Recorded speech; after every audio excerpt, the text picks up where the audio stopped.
এমন একটা শব্দ ব্যবহার করেছে, আমি উচ্চারণ করতে আমার লজ্জা লাগছে, আমার উচ্চারণ করতে আমার ঘৃণা লাগছে, অথচ এই শব্দটা সে ওই নাস্তিক, ওই মুরতাদ, ওই বেঈমান, ওই কাফের আমার আল্লাহর শানে উচ্চারণ করেছে। নাউযুবিল্লাহ। ভাইরা আমার, আমরা সুস্পষ্ট ভাষায় বলে দিতে চাই, ওই আবুল সরকার এই কথা বলার পরে মুরতাদ হয়ে গেছে, সে ইমানদার থাকতে পারে নাই। মুরতাদ হয়ে যাওয়ার পরে আল্লাহর নবী হাদিসের মধ্যে উল্লেখ করে দিয়েছেন, মান বাদদালা দীনাহু ফাকতুলু, যে ব্যক্তি তার ধর্মকে ছেড়ে দেয় তাকে হত্যা করো। সুতরাং নবীর আদর্শ, নবীর আদেশ, নবীর হাদিস থেকে আমরা প্রতীয়মান, আমাদের সামনে প্রতীয়মান হয়েছে ওই আবুল সরকার আর এই বাংলার জমিনে মুক্ত বাতাসে ঘুরে ফেরার অধিকার হারিয়ে ফেলেছে। তাকে আমরা দৃষ্টান্তমূলক শাস্তির দাবি জানাচ্ছি, ঠিক কিনা বলেন? ভাইয়ের আমার, আফসোস লাগে আজকে ওই আবুল সরকারের পক্ষ নিয়ে কিছু নামদারি মুসলমানরা মায়া কান্না করছে। অবাক লাগে যে আবুল সরকার আল্লাহর শানে, নবীর শানে, কোরআনের ব্যাপারে কটূক্তি করে আল্লাহ এবং রসুলের বিরুদ্ধে আচরণ করেছে। ও তো বেঈমান হয়ে গেছে। ওর পক্ষ নিয়ে যারা ওকালতি করে, মায়া কান্না করে, আমি তাদের ব্যাপারে বলতে চাই, ওরাও তার কথাগুলি সাপোর্ট করিয়া তার মতন বেঈমান হয়ে গেছে। কথা বলেন ঠিক কিনা? আমরা বাংলাদেশ অন্তর্বর্তী সরকারের কাছে দাবি জানাইতে চাই, আজকে তালিমুস সুন্নাহ বালক মালিকা মাদ্রাসা থেকে ওই আবুল সরকার এবং তার সাঙ্গপাঙ্গ যারা আছে, এই আউল ফাউলকে বাংলার জমিনে আমরা আর দেখতে চাই না। জোরে বলেন ঠিক কিনা? এই আবুল সরকার, এই আউল ফাউল বাউল, এই সমস্ত কুলাঙ্গাররা সময় সময় জায়গায় জায়গায় বিভিন্ন সময় লক্ষ্য করা যায় আল্লাহর কালাম কোরআনকে নিয়ে কটাক্ষ করে, নবীকে নিয়ে কটাক্ষ করে, এমনকি আমাদের স্রষ্টা, আমাদের মালিক আল্লাহকেও তারা ছাড় দেয় নাই। কথা বলেন ঠিক কিনা? এই জন্য তার দৃষ্টান্তমূলক শাস্তির দাবি জানাচ্ছি। তাকে ফাঁসির কাষ্ঠে ঝুলাইয়া মৃত্যুদণ্ড কার্যকর করতে হবে। জোরে বলেন ঠিক কিনা? আমাদের সুস্পষ্ট দাবি, আমাদের দাবি এটাই যে তাকে আর রক্ষা করা যায় না। যারা রক্ষা করার জন্য জেলখানা থেকে ছাড়ার জন্য ফন্দি করতেছে, বিভিন্ন পায়তারা চালাচ্ছে, তাদেরকে আমরা সাবধান বাণী শুনাইতে চাই। তারাও যদি তার পক্ষ নিয়ে উকালতি করে, মায়া কান্না করে, তাদের বিরুদ্ধে বাংলার তৌহিদ জনতা ব্যবস্থা গ্রহণ করবে, ঠিক কিনা বলেন?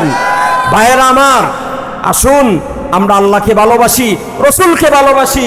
আল্লাহ এবং তার রসুলের বিরুদ্ধে কটূক্তি আমরা আর শুনতে চাই না। যে বাজারাই আল্লাহ এবং রসুল, কোরআন সুন্নাহর বিরুদ্ধে অবস্থান নিবে, আমরা এই সমস্ত কুলাঙ্গারদেরকে বাংলার জমি থেকে বিতাড়িত করতে চাই। কথা বলেন? ভাইয়েরা আমার, আল্লাহকে ভালোবাসি। আজকে বাবাকে ভালোবাসলে, বাবার বিরুদ্ধে কেউ যদি কিছু বলে, আমরা কেঁপে যাই, তার গর্দান উড়িয়ে দেই, তার সদ্য গোষ্ঠী উদ্ধার করি। আপনারা কি মনে করেন বাবার চেয়ে ভালোবাসা আল্লাহর প্রতি আমাদের কম না বেশি? জোরে বলেন, কম না বেশি? সুতরাং বেশি যদি হয়ে থাকে, আর আউল ফাউল বাউলকে আমরা প্রশ্রয় দেওয়া যাবে না। যদি আমাদের এলাকার মধ্যে কেউ বা কারা, যে বা যারা এই বাউল ফাউল আউলের পক্ষ নিয়ে কথা বলবে, তাদের বিরুদ্ধে আমাদের সংগ্রাম। কথা বলেন ঠিক কিনা? ভাইয়েরা আমার, আমরা আল্লাহকে ভালোবাসি, রসুলকে ভালোবাসি। যেমন সাহাবাই কেরাম আল্লাহ এবং তার রসুলকে ভালোবেসেছিলেন। আল্লাহর নবী দাওয়াত দেওয়ার পরে দুই দলে বিভক্ত। একদল আল্লাহর নবীর দাওয়াত গ্রহণ করিয়া আল্লাহর নবীর সাহাবী হয়েছিল, নবীর পরম বন্ধু এবং দরদী হয়েছিল। আর একদল নবীর বিরোধী হয়েছিল, সব সময় ষড়যন্ত্র করত আল্লাহর নবীকে কিভাবে হত্যা করা যায়। নাউজুবিল্লাহ। ভাইয়েরা আমার, আল্লাহর নবী চিন্তা করলেন, ওদেরকে আমি ভালো করতে চাই, ওদেরকে আমি জান্নাতে নিয়ে যেতে চাই, ওদের সফলতা, কামিয়াবি চাই, আমি ওদের কল্যাণ চাই। আর ওরা আমার বিরুদ্ধে ষড়যন্ত্র করে, আমাকে হত্যা করার ষড়যন্ত্র করে। আচ্ছা বলেন, একটা মানুষের পক্ষে যদি আপনি কাজ করেন, আপনি তাকে মনে প্রাণে ভালোবাসেন, এবং আপনি যদি তার কল্যাণ কামনা করেন, আর যদি কোনোভাবে আপনি শুনতে পারেন যে ওই লোকটা আপনার বিরোধিতা করে, তাহলে ভালো লাগবে না খারাপ লাগবে? জবান খুলে বলেন, ভালো লাগবে না খারাপ লাগবে? কষ্ট লাগবে না আনন্দ লাগবে? কষ্ট লাগবে। আল্লাহর নবী যখন দেখলেন এই সমস্ত বেঈমান কাফেরদের জন্য আল্লাহর নবী মাথার গাম পায়ে ফেলে না খেয়ে সংসারের কোনো চিন্তা করেন নাই, পরিবারের কোনো চিন্তা করেন নাই, হাসান হুসেনের কোনো চিন্তা নাই, ফাতেমার জন্য কোনো চিন্তা নাই। সব সময় ওই সমস্ত বেঈমান কাফেররা কিভাবে আল্লাহ ওয়ালা হয়ে আল্লাহর তৈরি জান্নাতের মেহমান হতে পারে, ওই পরিশ্রম করে সারা দিন রাত তিনি কাটান। যখন শুনতে পারেন, জানতে পারেন, বুঝতে পারেন ওই বেঈমান কাফেররা নবীর বিরুদ্ধে ষড়যন্ত্র করে, হত্যার ষড়যন্ত্র করে, তখন আল্লাহর নবীর অন্তরের মধ্যে বড় ব্যথা লাগে, ঠিক কিনা? আল্লাহ আয়াত নাদিল করে জানায় দিলেন, উতলু মা উহিয়া ইলাইকা মিনাল কিতাব। আল্লাহ রাব্বুল আলামিন বলেন, ও আমার হাবিব, আমার বন্ধু, তোমার উপরে আমি আল্লাহ যেই কোরআন নাজিল করেছি তেলাওয়াত করেন। ওই কোরআনের মধ্যে আমি পূর্বর নবীদের বিবরণ দিয়েছি, পূর্বের নবীদের ঘটনার বিবরণ দেওয়া হয়েছে। ওগো নবীজি, তোমার পূর্বে আমি আল্লাহ যত নবী রসুল দুনিয়াতে প্রেরণ করেছি, প্রত্যেকটা নবী রসুলদের জমানায় নবীর উম্মতের একটা অংশ নবীর বিরোধিতা করেছে। নবী সব সময় উম্মতের কল্যাণ কামনা করেছিল। এরপরেও দেখা যায় নবীর উম্মতের অংশের মধ্যে নবীর উম্মতদের অংশ একটা অংশ নবীর বিরুদ্ধে ষড়যন্ত্র করেছে, নবীকে হত্যার ষড়যন্ত্র করেছে। এমনকি কোন নবীকে হত্যা করা হয়েছিল, ঠিক কিনা? জাকারিয়া, ইয়াহইয়া আলাইহিমা সালামদেরকে হত্যা করা হয়েছিল। এই সব ঘটনার বিবরণ আল্লাহ রাব্বুল আলামিন কোরআনের মধ্যে দিয়েছেন। আল্লাহ বলেন, ঘটনা পড়ো কোরআনের মধ্যে, কোরআন তেলাওয়াত করলে এই ঘটনা জানতে পারবা। তোমার সাথে তোমার উম্মতেরা, এই বেঈমান কাফেররা যেভাবে তোমার বিরোধিতা করে, এটা নতুন কোনো কথা না, বরং তোমার পূর্বের নবীদের বিরোধিতা করা হয়েছিল। ওই নবীরা ধৈর্য ধারণ করিয়া তারা জান্নাতে চলে গেছে। ও আমার হাবিব, আমার বন্ধু, তোমার উপরে কোরআন নাজিল করেছি, ওই কোরআনের মধ্যে ওই নবীদের ঘটনার বিবরণ রয়েছে, তেলাওয়াত করো, তোমার অন্তরের মধ্যে সান্ত্বনা লাভ করবে। যখন জানতে পারবা যে আমার সাথে আমার এই বেঈমান কাফেররা যে আচরণ, কঠোর আচরণ করতেছে, আর এই আচরণ শুধু আমার সাথে না, বরং আমার পূর্ববর্তী লোকদের সাথেও করা হয়েছে, আমার পূর্বের নবীদের সাথেও করা হয়েছে। সুতরাং নতুন কাজ না, এটা নতুন ঘটনা না, পুরাতন ঘটনা। তখন কঠিন কাজও সহজ হয়ে যাবে। আপনি অন্তরের মধ্যে সান্ত্বনা লাভ করবেন। এই নবীর অন্তরের মধ্যে ওই যে ব্যথা, যে আমি তাদের কল্যাণ কামনা করি, তাদেরকে জান্নাতে নিয়ে যেতে চাই, তারা আমার বিরোধিতা করে, এই কষ্ট দূর করার জন্য আল্লাহ আদেশ করেছেন, নবী আমার, আপনি কোরআন তেলাওয়াত করেন, নবীদের ঘটনার বিবরণ জানতে পারবেন। আপনি নবীদের ঘটনা যখন শুনবেন, পড়বেন, বুঝবেন, আপনার অন্তরের মধ্যে আর ব্যথা থাকবে না, আপনি অন্তরের মধ্যে সান্ত্বনা লাভ করতে পারবেন। সুবহানাল্লাহ। এই জন্য আল্লাহ রাব্বুল আলামিন সূরা আনকাবুতের ৪৫ নম্বর আয়াতের প্রথম অংশের মধ্যে আল্লাহ বলেন, উতলু মা উহিয়া ইলাইকা মিনাল কিতাব। আল্লাহ রাব্বুল আলামিন বলেন, ও আমার হাবিব, ও আমার বন্ধু, ও আমার নবী, আমি আল্লাহ আপনার উপরে যেই কোরআন নাজিল করেছি তেলাওয়াত করেন। ওই কোরআন তেলাওয়াত করার দ্বারা আপনি অন্তরের মধ্যে সান্ত্বনা লাভ করতে পারবেন। সুবহানাল্লাহ। এটা একটা কারণ। ২ নম্বর কারণ হইল, কোরআন তেলাওয়াতের দ্বারা বান্দা আল্লাহর নৈকট্য হাসিল করতে পারে। সুবহানাল্লাহ বলেন। ভাইয়ের আমার, আল্লাহ যদি আমার হয়ে যান, আল্লাহর নৈকট্য যদি আমি হাসিল করতে পারি, মান কানা লিল্লাহ কানাল্লাহু লাহু, যে ব্যক্তি আল্লাহর হয়ে যায়, আল্লাহ তার হয়ে যায়। আল্লাহ সর্বময় ক্ষমতার অধিকারী। আল্লাহ যদি আমার হয়ে যায়, দুনিয়ার কোনো মানুষের টাইম আসেনি। জোরে বলেন, ঠিক না? আপনি চেয়ারম্যানের সাথে সম্পর্ক থাকলে, বাপ রে বাপ, কি স্টাইল, বাপসাপ কি গুড়ায় গাড়ায় অনুসন্ধান করে দেখা যায় চেয়ারম্যানের বাতিদা, চেয়ারম্যানের বাগনা।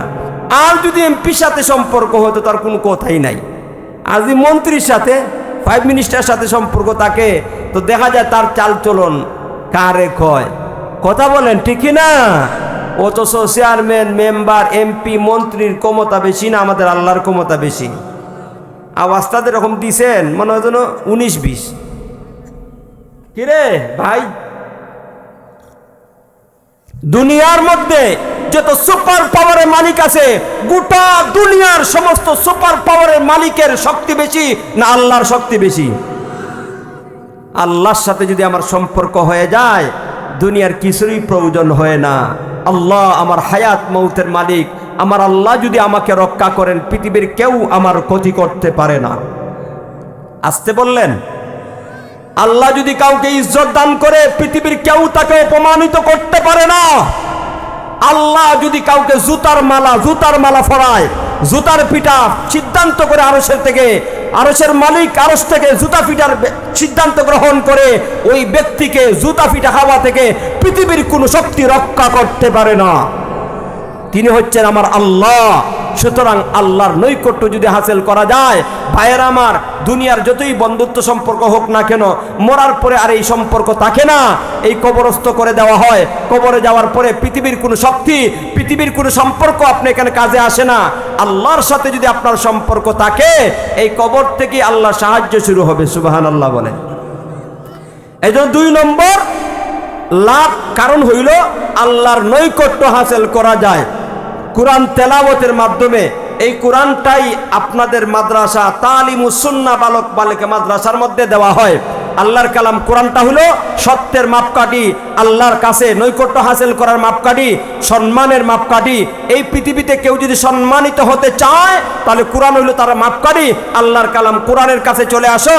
কোরআন যারাই গ্রহণ করেছে, ইতিহাস সাক্ষী, আল্লাহ কোরআনকে গ্রহণ করার কারণে তাদের সম্মান মর্যাদা বাড়াইয়া আকাশ চুম্বি করিয়া দেয়। দুনিয়ার মধ্যে লক্ষ্য করে দেখেন, আমাদের বাংলাদেশের মধ্যে দেখেন, যেই সমস্ত ছেলেরা হাফেজে কোরআন হয়েছে, যেই সমস্ত ছেলেরা বিশ্ব প্রতিযোগিতার মধ্যে অংশগ্রহণ করিয়া 1 নাম্বার পুরস্কার এনেছে, তাদের সম্মান মর্যাদা বাড়ছে না কমছে? সালেহ তাকরির নবী বিশ্ব নবী রাহমাতুল লিল আলামিন বলেন, ও আমার উম্মত, মান কারাআল কুরআন, যারা কোরআন পড়বে, কোরআন শিক্ষা করবে, ফাস্তাযহারাহু, কোরআন কি ইয়াদ করবে, হাফেজে কোরআন হবে, ফাআহাল্লা হালালাহু ওয়া হারামা হারামাহু। আল্লাহর হাবিব বলেন, কোরআন শিখার পরে, কোরআনের হাফেজ হওয়ার পরে, কোরআনে বর্ণিত হারামকে হারাম জানিয়া বর্জন করলো, ওয়া আহাল্লা হালালাহু, কোরআনে বর্ণিত হালালকে হালাল জানিয়া গ্রহণ করলো, কোরআনে বর্ণিত হারামকে বর্জন করলো, হালালকে গ্রহণ করিয়া যদি জীবন যাপন করে, মরণের সঙ্গে সঙ্গে আল্লাহর হাবিব বলেন, ও আমার উম্মত, ওই হাফেজে কোরআন মরণের সঙ্গে সঙ্গে আল্লাহর তৈরি জান্নাতে প্রবেশ করবে। আদখালাহুল্লাহুল জান্নাহ। আল্লাহর হাবিব বলেন, তাকে আল্লাহ জান্নাতের মধ্যে প্রবেশ করাবেন। মুহতারাম হাজিরিন, শুধু জান্নাতে প্রবেশ হবে, সে প্রবেশ করবে তাই না, ওয়াসাফাগাহু, আল্লাহর হাবিব বলেন, ওই ব্যক্তি হাফেজে কোরআন সুপারিশ করবে, আপিল করবে তার পরিবারের এমন 10 ব্যক্তির ব্যাপারে যাদের জন্য জাহান্নামের ফায়সালা হয়ে গিয়েছে। আল্লাহু আকবার বলেন। ব্যাখ্যার মধ্যে উলামায়ে কেরামগণ বলেন, মা বাবা, শ্বশুর শাশুড়ি, লজিং মাস্টার নি, দাদা দাদি, নানা নানি, এই 10 জন জাহান্নামের ফায়সালা হয়ে গেছে। অথবা তার পরিবারভুক্ত 10 জন আল্লাহর পক্ষ থেকে গুনার কারণে, উদাহরণস্বরূপ মনে করেন বাবা দুনিয়ার জীবনে ছেলেকে অনেক পরিশ্রম করিয়া হাফেজ বানাইছে, গরিব সংসার, ঠিকমতো খরচ দিতে পারে নাই, দিন মজুর, যার কারণে সে 5 ওয়াক্ত নামাজ ঠিকমতো আদায় করতে পারে নাই, আল্লাহর হুকুম পালন করতে পারে নাই। এই পাপের কারণে জাহান্নামের ফায়সালা হয়ে গেছে। ফেরেশতারা টেনে টেনে জাহান্নামের দিকে নিয়ে যাচ্ছে। হাফেজে কোরআন বলবে, ও ফেরেশতারা দাঁড়া, আমার একটু হিসাব কিতাব আছে। সুবহানাল্লাহ বলেন। ওই হাফেজে কোরআন ফেরেশতাদের সামনে যাইয়া বলবে, হো আল্লাহর ফেরেশতারা, আমার বাবাকে কোথায় নিয়ে যাচ্ছ? ফেরেশতারা বলবে, আল্লাহর বান্দারে, তোমার বাবা দুনিয়ার মধ্যে আল্লাহর হক নষ্ট করেছে, পাপ করেছে, ওই পাপের কারণে মহান আল্লাহর পক্ষ থেকে জাহান্নামের ফায়সালা হয়েছে, তাই আমরা তাকে জাহান্নামের দিকে নিয়ে যাচ্ছি।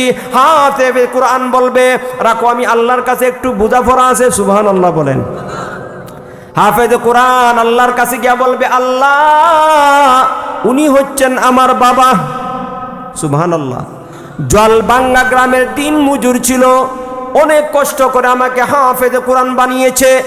আল্লাহ আমার লেখাপড়ার খরচ দেওয়ার জন্য তিনি অনেক কষ্ট করেছেন। এই কষ্ট করতে গিয়ে অনেক সময় আল্লাহ আপনার হুকুম নষ্ট হয়েছে, ঠিক মতো আপনার হুকুম পালন করতে পারে নাই, এই জন্য আজকে আপনি জাহান্নামের ফয়সালা করেছেন। আল্লাহ, আমার বাবা আমাকে হাফেজে কোরআন বানিয়েছে। আপনার নবী বলেছেন হাদিসের মধ্যে, সন্তানকে হাফেজে কোরআন বানাইলে ওই হাফেজে কোরআন সুপারিশ করিয়া জাহান্নামের ফয়সালা হয়ে যাওয়া পিতার জন্য সুপারিশ করিয়া জান্নাতে পৌঁছে দিতে পারবে। ওগো আল্লাহ, আমি তার সন্তান, আমার জন্য জান্নাতের ফয়সালা হয়েছে, আমি ওই জান্নাতে কেমন করে প্রবেশ করব? আমি জান্নাতে যাব, আমার বাবা জাহান্নামে যাবে, এই জান্নাত আমি চাই না। আল্লাহু আকবার বলেন। সন্তান পিতাকে রেখে যাবে? পিতাকে রেখে জান্নাতে যাবে একা একা? পিতা জাহান্নামে ছেড়ে জান্নাতে? কি বলেন? কমপক্ষে হাফেজে কোরআন, কোরআন শিক্ষায় শিক্ষিত সন্তান এমন করতে পারে না। আপনি জাগতিক শিক্ষায় ডাক্তার, ইঞ্জিনিয়ারে পার্সিয়াস বানাইতে পারেন, ওরা হয়তো আপনাকে দুনিয়ার মধ্যেই বৃদ্ধাশ্রমে পাঠিয়ে দিবে, কিন্তু হাফেজে কোরআনরা কখনো এমন কাজ করতে পারে না। দুনিয়ার মধ্যেও করতে পারে না, আখিরাতের মধ্যেও করতে পারে না। ভাইয়েরা আমার, ওই হাফেজে কোরআন আল্লাহর কাছে আপিল করবে, আল্লাহ আমি জান্নাতে যেতে চাই না, আমার বাবাকে যতক্ষণ পর্যন্ত আমার সাথে জান্নাতের ফয়সালা না করবেন আমি একা জান্নাতে যাব না। আল্লাহ বলবেন, জান্নাতীদের কোয়ালিশন, জান্নাতীদের কোয়ালিটি এমন, জান্নাতীরা জান্নাতে যাওয়ার পরে যা চাইবে আমি আল্লাহ সঙ্গে সঙ্গে তাকে তা দান করব। মা তাশতাহি আনফুসুকুম ওয়ালাকুম ফিহা ওয়ালাকুম ফিহা মা তাদউন।